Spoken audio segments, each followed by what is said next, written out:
Shalom adik-adik Shekinah Children Ministry, gimana kabarnya?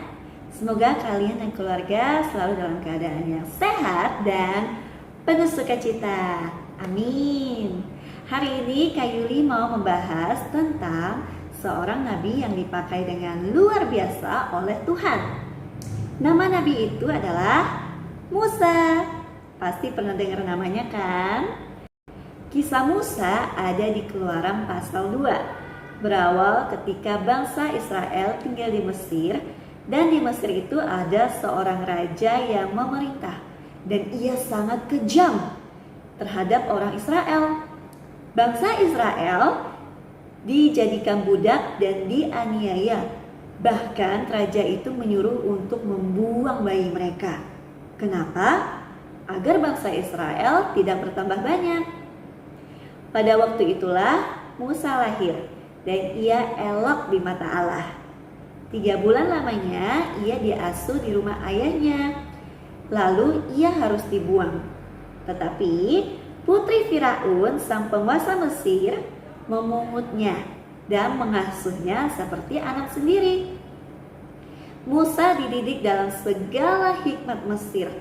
Ia berkuasa dalam perkataan dan perbuatannya. Di sini kita bisa membayangkan ya adik-adik, kalau hidupnya sangat nyaman ya. Karena Musa diangkat menjadi anak oleh putri Firaun. Jadi ia hidup istimewa dan senang di istana. Sedangkan keluarganya masih menjadi budak Mesir. Pada waktu ia berumur 40 tahun, timbullah keinginan dalam hatinya untuk mengunjungi saudara-saudaranya, yaitu orang-orang Israel. Ketika itu ia melihat seorang dianiaya oleh Mesir. Lalu ia menolong dan membela orang itu dengan membunuh orang Mesir itu. Setelah itu ia melarikan diri ke tanah Midian.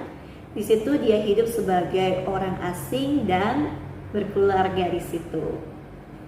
Sesudah 40 tahun lagi, wah lama ya, tampaklah kepadanya seorang malaikat di padang gurun Sinai. Di dalam nyala api yang keluar dari semak duri.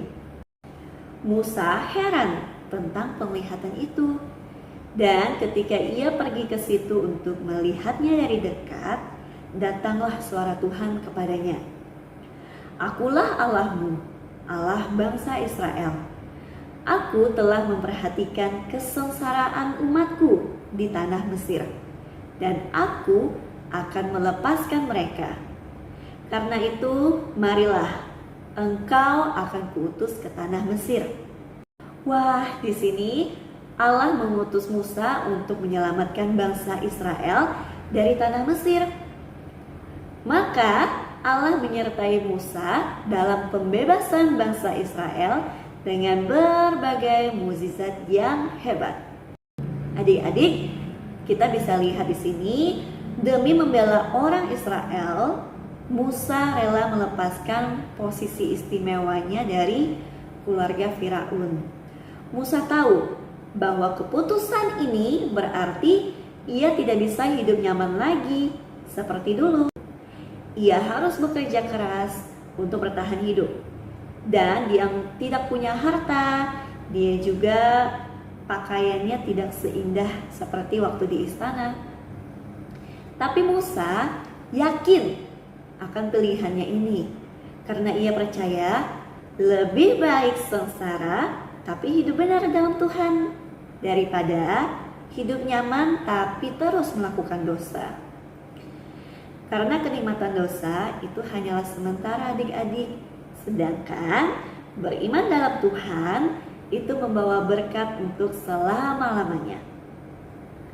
Nah adik-adik, hidup Musa yang tidak mudah, tetapi ia mau taat pada Allah dengan iman percaya, itu menjadikan Musa seorang pemimpin Israel yang sangat dihormati dan diingat sampai sekarang. Coba kita bayangkan, kalau misalnya Musa memilih untuk maunya hidup enak terus nih, Dia tidak mau peduli nasib bangsanya yang menderita. Mungkin Musa tidak akan mendapatkan berkat yang kekal itu, dan bangsa Israel juga tidak bisa bebas dari Raja Mesir yang kejam. Benar? Nah, sama seperti Tuhan Yesus yang juga hidup dalam kesederhanaan adik-adik. Tapi hatinya selalu penuh kasih melayani orang-orang yang lemah. Tuhan Yesus sendiri sudah memberikan contoh hidup yang sempurna untuk kita. Begitu juga hidup kita adik-adik. Kalau kita mau taat dan percaya pada setiap perintah Tuhan, bayangkan apa yang akan Tuhan lakukan dalam hidup kita. Berkat-berkat surgawi sudah disiapkan untuk kita. Iman, kesehatan, kebahagiaan, damai sejahtera, buah-buah roh, makanan, teman-teman yang baik, berkat apa saja, Tuhan tahu apa yang kita butuhkan. Kita pasti mendapat berkat itu. Tapi fokus untuk mengikut Tuhan bukan berkatnya saja ya adik-adik, tapi kita harus menyenangkan hati Tuhan. Itulah salah satu cara kita untuk menyembah Tuhan kita yang luar biasa, Tuhan Yesus Kristus. Sebab lebih baik 1 hari di pelataranmu daripada 1000 hari di tempat lain. Lebih baik berdiri di ambang pintu rumah Allahku daripada diam di kemah-kemah orang fasik. Ada di Mazmur 84 ayat 11. Nah, satu hal yang ingin Kayu ingatkan adik-adik, marilah kita melakukannya dengan mata yang tertuju kepada Yesus yang memimpin kita dalam iman dan yang membawa iman itu kepada kesempurnaan, yang dengan mengabaikan kehinaan tekun memikul salib ganti sukacita yang disediakan bagi Dia yang sekarang duduk di sebelah kanan tahta Allah. Ibrani 12 ayat 2.